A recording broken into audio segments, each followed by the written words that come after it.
जहां तक सवाल है सरकार का, तो जब हमने 13 को दिल्ली कूच का कार्यक्रम रखा था, तो इससे 10 दिन पहले से हरियाणा पूरी तरह खनौरी और ये शंभू बॉर्डर को सील करना शुरू कर दिया था। तो सरकार की मंशा पूरी क्लियर हो चुकी थी भी वो किसी भी कीमत पर हमें दिल्ली नहीं जाने देंगे। तो यही हमारे बीच सबसे बड़ा गतिरोध है। अगर किसानों से बातचीत करके आपको समाधान नहीं ढूंढना है, तो कम से कम ये धर्मनिरपेक्ष देश है, सभी का देश है, संविधान के अनुसार सभी को बात करने का हक है।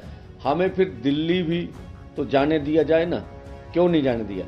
तो ये जिस तरह से उन्होंने बैरिकेटिंग की, जिस तरह से आगे हम बढ़े तो रबट की फायर हुए, हमारे ऊपर शेलिंग हुई बहुत बड़ी तादाद पर, और उसके ऊपर बहुत सी हमने बुलेट चलने की भी पुष्टि हो चुकी है। अभी बुलेट टायरों पर इस्तेमाल की गई जो आगे ट्रैक्टर्स जा रहे थे। तो सरकार की मंशा तो क्लियर है ना कि किसी भी कीमत पे आपको दिल्ली नहीं जानेंगे। तो ये हम तो चाहते हैं भी आप देश के किसी भी संविधान के अनुसार आप अगर हमें बता दें कि ये जो सब कुछ कर रहे हैं।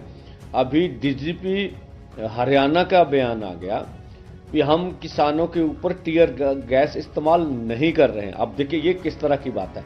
तो हम बोल रहे हैं भाई, अगर आपने कहा है कि आपको मालूम नहीं कौन कर रहा, तो जो कर रहा आप उसको सजा दीजिए ना, अब कौन कर रहा है। तो ये गलत बयानबाजी भी लगातार हो रही है। और जिस तरह से अगर हरियाणा में आपको जाने का मौका मिले, तो मुझे लगता है एग्जैक्ट फिगर तो नहीं है, 15 से 20 हजार अर्धसैनिक फोर्स हरियाणा पूरे में डिप्लॉयड किए गए हैं। और पूरे गांव में जैसे घेरा डाला होता पूरे, मैं बोला जैसे कश्मीर में जिस तरह से आप हालात देखते रहे पिछले लंबे समय में, वही हालात पूरे हरियाणा के बने हुए। तो हम तो दिल्ली को जाएंगे 21 को। हमारा जाना अनक का सवाल नहीं है, हमारा आगे बढ़ना मतलब दिल्ली जाना अनक का सवाल नहीं, जब बैरिकेड तोड़ना अनक का सवाल नहीं। अब सरकार वार्ता से हमारी बात नहीं मानना चाहती, और दूसरी तरह जो प्रस्ताव देती है वो भी जो हमारी असल मांगे हैं उनसे पीछे हटने के लिए देती है। तीसरा, हमें बैरिकेड हटाकर दिल्ली नहीं जाने देती है।